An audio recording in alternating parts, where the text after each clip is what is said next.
Could you help me distinguish whether desire comes from separate self or from ego or from intuition? Well, there isn't a separate self. It must always be coming from the self, the infinite self. How that desire expresses itself is going to be determined by what you think you are. So all beings want to be happy, want to be peaceful, want to feel safe, want to feel fulfilled, whatever it is that we want. I might think I want a new job. I might think I want to meet, the person of my dreams. But that's really because I want to feel the way I will feel when that thing happens. Mm-hmm. So when we think it feels like an egoic desire, because a desire of the separate self, because it only seems to benefit us. Something I want for me here, this separate being. But if there isn't a separate being, then that desire must be the universe desiring, the wholeness, the totality desiring. It still feels for me now like I want. It still seems like there's a separate being here wanting. I want you to get what I'm saying right now. I also know you don't need to, because you're already awake. You're already the awakened self. So if a desire feels separate, if a desire feels personal, it's because we're holding ideas about that desire that are in separation rather than the desire itself. Does that help, or do you want more? So it's like, of course, there is attachment to the outcome. So Yeah. if I have desire and I'm not attached, well, I have certain desire, and I do not expect that this desire going to make me happy, then I can say that it is kind of an intuition. Yeah, Or is it coming from separate self? Because I am not expecting anything from that. yeah, whatever the outcome of your desire can only agree with your what you're already broadcasting vibrationally. So I can want something because that experience would also agree with my joy. It doesn't have to be this thing, unless as an awakened being, as a separate being, I want this thing so that I'm happy. I want this awakening, this outer thing, whatever it is, so that I feel better. But more and more, as I feel better anyway, it'd be nice to have this experience too. It's a different kind of energy with it, isn't it? Yeah. Yes, definitely. I see. And so, what are the how can I call it? I will not say the right steps, but so let's say I have some desire, and I do contemplation, and I found out that there are some beliefs. Whether, let's say, about I want a new job, and I see. I don't deserve it, or something comes up. Yes, I don't deserve it. I'm not good Yeah. enough. I will never get it. Blah blah blah, Yeah. and I will somehow release them to allow them to be as they are. Yeah. Yeah. So then there is, let's say, there is no anymore the form. There is no anymore the second part of the coin. So I want them, but I am not afraid not to get them. Yeah.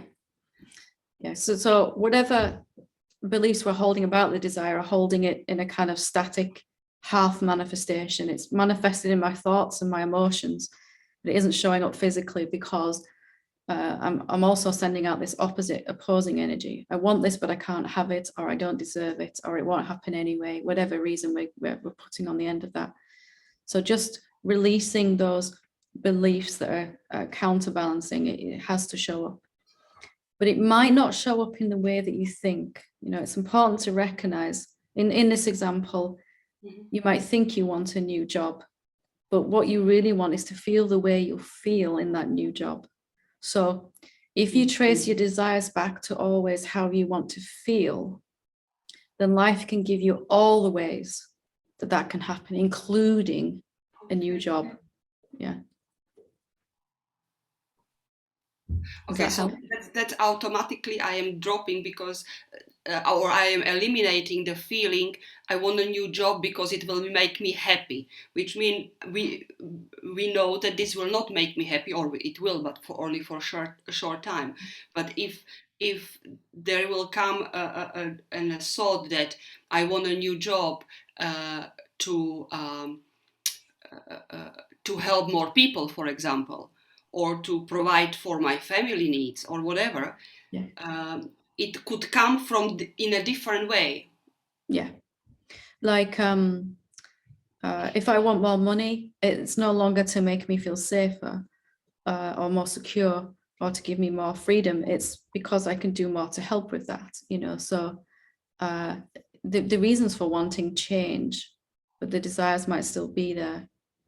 As the seeing deepens, that you're not really separate, you realize that everything you want has to be beneficial to everyone when it comes, and that really becomes the motivation for wanting in a way.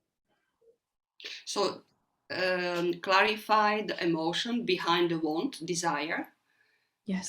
Then if you see that there is some kind of obstacle or negative thought or whatever feelings, release them, and then just simply kind of allowed to drop on the place Just to as. feel it then. If you get to a point where you feel that desire and it feels good, that's your Mhm. work done.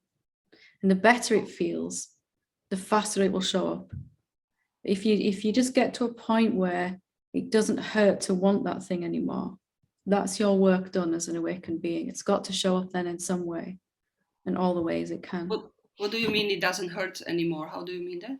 But there's no, if I wanted to, let's say I wanted to be a successful teacher, I wanted that for a long time, but it made me scared that to be exposed publicly would be a bad thing, you know, that it would be dangerous somehow. So I want this, but it's not safe. And I also had, I want this, but I don't deserve it. I had to work through all of that stuff, those beliefs, so that when I thought about it, the desire, when I felt the desire for it, it just felt good then. Desire by itself should feel exhilarating, should feel exciting, like that 3-year-old or 10-year-old, you know, if you remember feeling that as a child, you know, that night before Christmas feeling, or, Yeah. you know, Mm-hmm. that's how it should feel when it doesn't come with any limiting beliefs. I want it, but when it's just, I want this, it should feel really exciting. So there's a different energy there. Yeah, and it's you can feel the life force moving through you to make this thing happen, not through anything you're doing, because you know it's just the way that manifestation is constantly expanding, and it's going to expand into more of what you don't want if you feel bad about what you want. It's going to expand into more of what you do want if you feel good about what you want, when you think about it, when you imagine it. Mm-hmm. I often notice that there is a control involved in wanting. I want to control that it will happen, and so the control is kind of an obstacle in. That's why I was saying before, if you realize that the desire is not going to make it happen, a desire is a sign that it's already happening. It's not even an if. There's no if in manifestation. So when I really got that, I relaxed. It's like everything that I've been resisting with all these beliefs suddenly started to come. Things I'd wanted for 25 years just started showing up. Some of them I didn't even really want anymore, but they showed up anyway, you know. Where has all this stuff been? You know, where has it all been? It's storage And room. yeah, some kind of storage room over there, right? And so you know, you want something, and as you work through the ideas behind it, it's got to show up. There's no if, because your desire is not causing it to happen. Your desire is a sign in here that something out there, in here and out there are one. If you're everywhere, there's no in here or out there. So if I'm feeling a desire in here, it must be trying to already occur.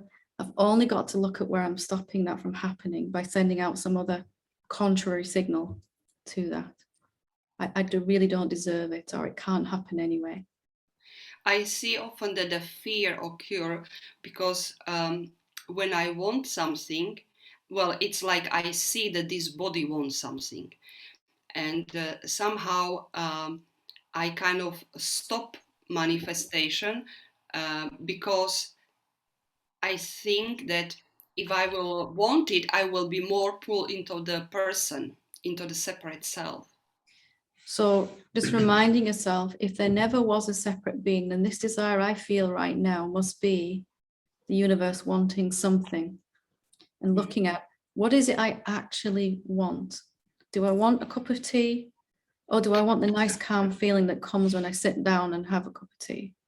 Do I want the nice calm feeling, or do I really want the awakened state? Do I want that permanently? You know, tracing it back to what do I actually want? And it will always come back to some kind of feeling, how I want to feel. To be happy, yeah.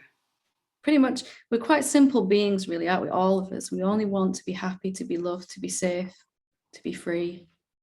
You know, any desire we have comes back to that eventually, if you trace it back. That's very helpful. Thank you very much. Good, good. Lovely.